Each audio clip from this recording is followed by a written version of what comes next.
another tutorial on earrings. You got it. Hey guys, Neferube here. So I'm back again with another tutorial on how to make looped earrings. And I have this idea in mind with the type of look that I want and the colors. Something told me that I wanted to see purple and brown looped earrings, just like this one, but instead of these beads being brown with dark brown and light brown, I want to see purple. So I'm going to take you through the process, and I'm going to prepare you like I always do and tell you every single thing that you need. Because some of you might want to do it yourself and make your own beads, which is great. Now I do have an online store where you can purchase all kind of earrings. You should know by now, I make really exotic earrings. And what that means is sometimes they have no theme. And it's just whatever I feel. So whatever you see, anything you like, go ahead and purchase it. So what we're gonna do today is go through, I'm gonna prepare you from the start to the finish to how our bead is gonna look, or how our beads are going to look actually presented as an earring. So you guys, I have a million beads and they're all different, very abstract, unique, eccentric beads. Beads that I love, that have really weird shapes, really weird designs on them. Like, look at that. Just very, very cool looking beads. And you know, I have regular beads. Don't want to tip it too far, but I have regular beads as well. But I really like the funky beads that really give definition. Like this one is really funky. That would look really pretty on an ear with some crazy color. This is pretty too. But today we're gonna work on a hooped earring, okay? So let's gather our essentials. I was gonna say ingredients, but we're not making earring cake. So all of the items that we're gonna need, I'm gonna walk you through. The very first thing that I wanna talk about is the type of cord that I'm going to use for, I'm gonna duplicate an earring like this one. So the type of cord that I'm gonna use is a stretch cord. As you can see, it's very stretchy. But this is actually, it's from Cousin Do It Yourself, that's the brand, but this is a 0.8. And what that number means is the thickness of the cord. Since I'm doing a heavier earring that's gonna have more bead volume, I'm gonna use a thicker cord. If I were to make a small earring, maybe 2 inches and not a lot of beads, then I would use a 0.5, because the string is more lightweight and it's made for smaller, like less heavy beads. So in order to prepare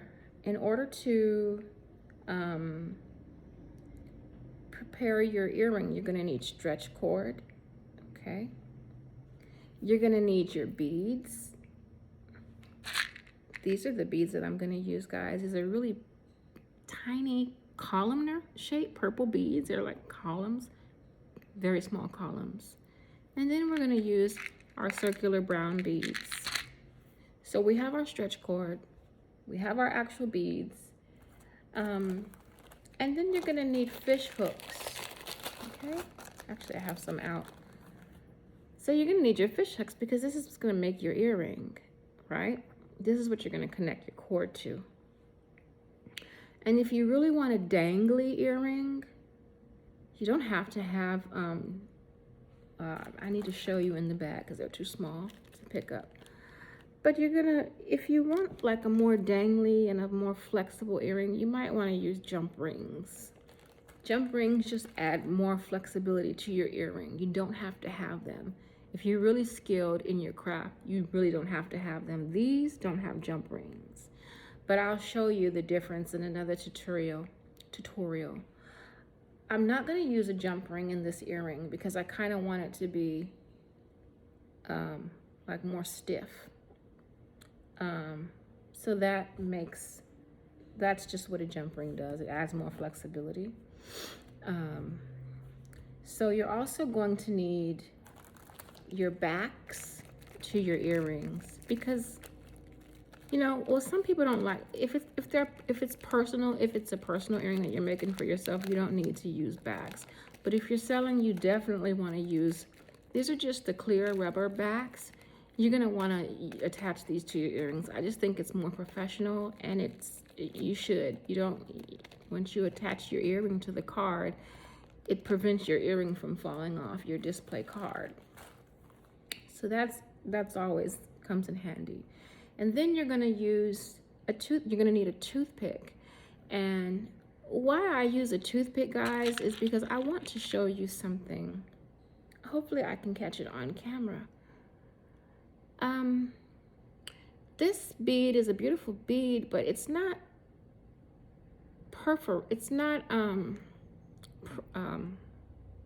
like drilled all the way through. So you can get beads anywhere, and you're gonna find this anywhere. It doesn't matter if you get your beads from Walmart or from Amazon or whatever. Usually when you're dealing with wooded beads, you're gonna find that you're gonna have to get a toothpick to prime your bead. And what I mean by priming is actually like penetrating your bead and making sure you have a proper hole on both sides, the front and the back. Because the last thing you want to do, actually I'm going to do this right now while I'm talking to you guys. In this particular earring, we're going to use 5 of these brown beads. So I want to make sure that my beads are ready to go. The last thing you want is a hiccup in the middle of you threading your bead. It's just a big it's a big issue because things just get out of hand. Like, you could lose your beads could roll off your cord. You just don't want to have to deal with that. So it's better to just get it over with and make sure your beads are ready to go. Now, like I said, you usually won't have this problem in a more like a metallic bead or a bead that's not made from wood. It's mainly like the wooded beads. So basically, stretch cord, beads, a toothpick, scissors to cut your cord, super glue, not Elmer's glue, super glue, fish hooks, and jump rings. Can you remember for what? If you want more flexibility with your earring. Okay, now here we go. Now with your stretch cord, you're gonna want, for this type of earring, because it's gonna be looped, you're gonna want at least, this is like about 7 inches, maybe 7.5. You're gonna want at least your cord to be about 7 inches long. Now what we're gonna do is we're gonna begin to loop our our cord, creating a nice knot. You see how that just came together? And it actually it's not glued yet, so I just made a nice bead. And what I want to tell you guys is I just made a nice knot, not bead. So what I want to tell you guys though is when you go to tie your knot, you want to make sure that it's at the very end of your stretch cord. And why is that? It's because you want to give yourself ample room and space to thread your beads. Like, you want as much leeway as you can get. So let's go ahead and do that again. And this is the tricky part. You have to make sure, you see how that looks like it's before? You have to maneuver with this. You have to maneuver around with it because you want that knot to be exactly on the first one that you knotted. And why is that? It's because you're trying to make this knot bigger. So I at least do 3 knots, especially if I have small beads, because I don't want them to roll off the cord while I'm in the middle of threading my cord. So I have a nice size knot there. Now this is where the super glue comes in, because you want to super glue this, guys. You don't want to go all crazy about it, but you want to super glue that and make sure that that super glue is coated all over that knot. Okay, that way, you know, it takes like what, 30 seconds to dry. You let it dry. Actually, I don't even let it dry. Let's begin beading. Threading our stretch cord. So now that we have our knot in place, we know that that knot is not going to come untied because it's super glued. Now I'm going to start threading this stretch cord with my purple beads first, because I want my purple beads to be in a pattern. I'm going to use 5 small purple columnar. I think I'm saying that right. Column shaped beads.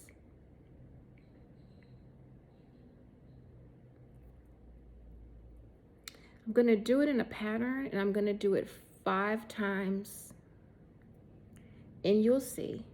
So I already primed my beads. They're ready to go. I can just go ahead and put that brown bead right in there. So it's already coming along, and I'm just going to repeat the same steps 4 more times. It's really fun. It's actually really relaxing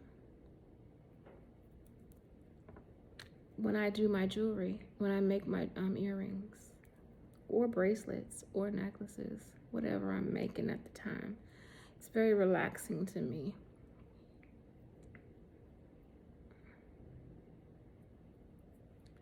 Okay, so I'm just going through the process of making the pattern that I want. I'm staying true to my pattern. 5 purple beads, 1 brown bead.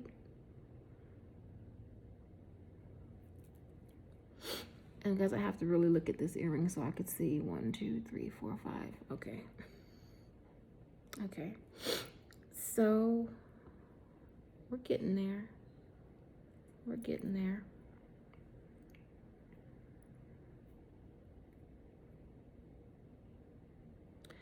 This, guys, you can do yourselves. It's really not hard. Don't ever let anybody tell you that you can't style and create your own beads, your own earrings out of simple beads.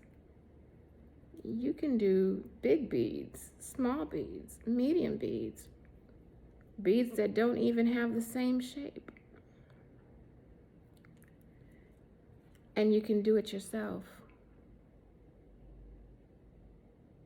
just like I'm doing. And I make my own earrings, and I think that's the most rewarding part, because I can make anything to match any outfit that I have, and that's that. So guys, we're coming up on our last row